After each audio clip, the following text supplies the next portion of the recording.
Bowling Green, how much have you had a chance to look at them, and what stands out about this team that I know gave Western fits early in the year? Good hockey team. Watch a couple games. They pressure all over the rink. They work extremely hard. They've got some talented forwards, a very mobile decor. It's going to be a very tough game. When you look at your squad right now, how do you like the way you played last weekend going into the tournament?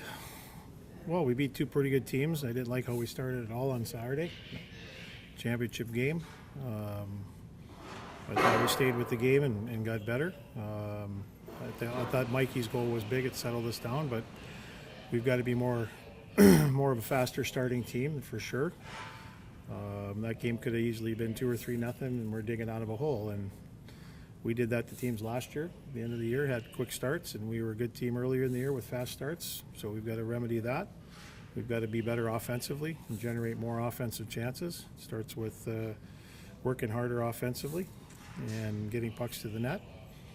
And I thought our special teams are going to be very important. Bowling Green might take penalties, so our power play's got to be sharp, and obviously our killers need to keep doing what they're doing. But to me, it's our starts right now. We've got to get better, got to be prepared, got to come out of the gate, got to have 4 or 5 good shifts, try and get lead, get some momentum going. Do you feel like your penalty kill is kind of feeding your 5-on-5 game right now, the last couple weekends especially?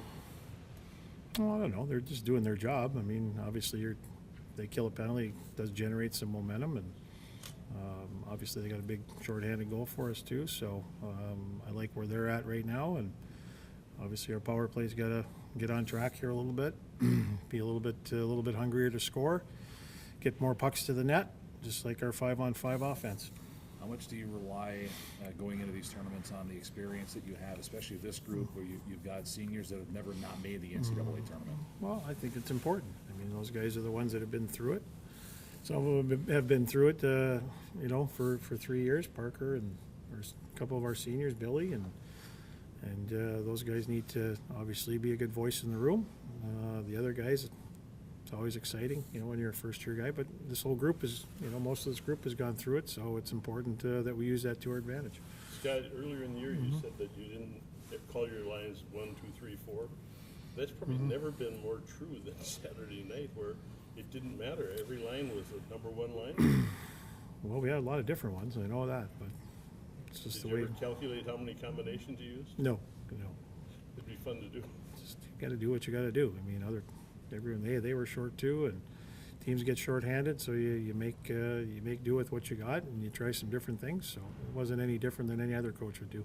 No, but you had some plays where you'd, a goal and 2 assists, and from 3 guys who were on all 3 different lines, and it was. You can say other coaches do that, but you do it very well, and it's something are you comfortable with it?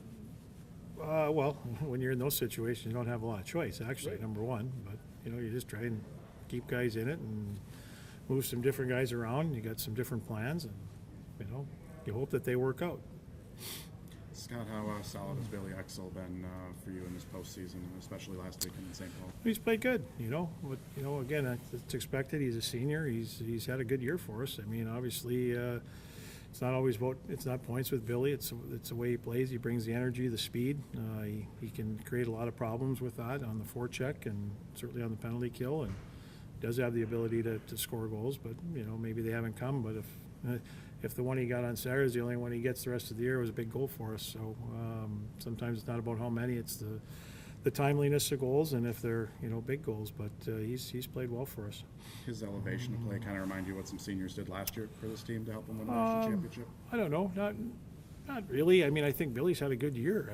I just think he's, offensively, he probably would like to produce more, but his value isn't necessarily in points. So I think he's done his job, and if his play goes higher, we're going to need that out of more than him to win games. So that's what you hope at this time of the year. I mean, I thought Tanner was outstanding for us on the weekend.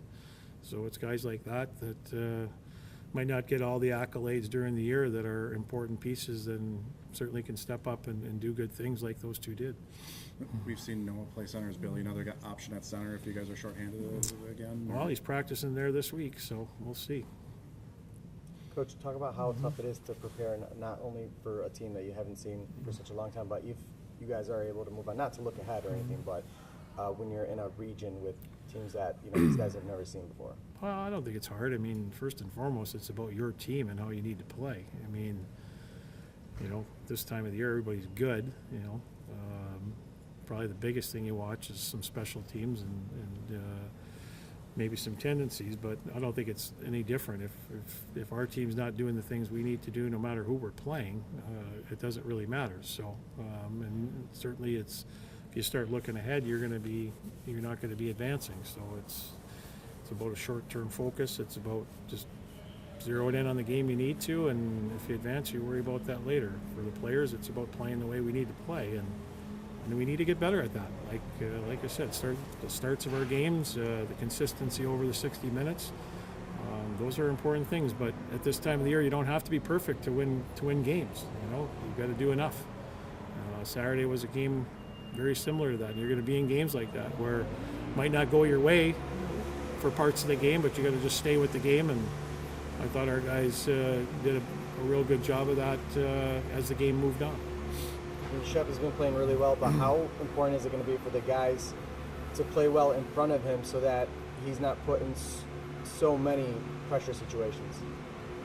I think they have played well in front of him. And he's making the saves. They played a pretty good team on Saturday. That one of the best offensive teams in the country. So they're gonna get chances.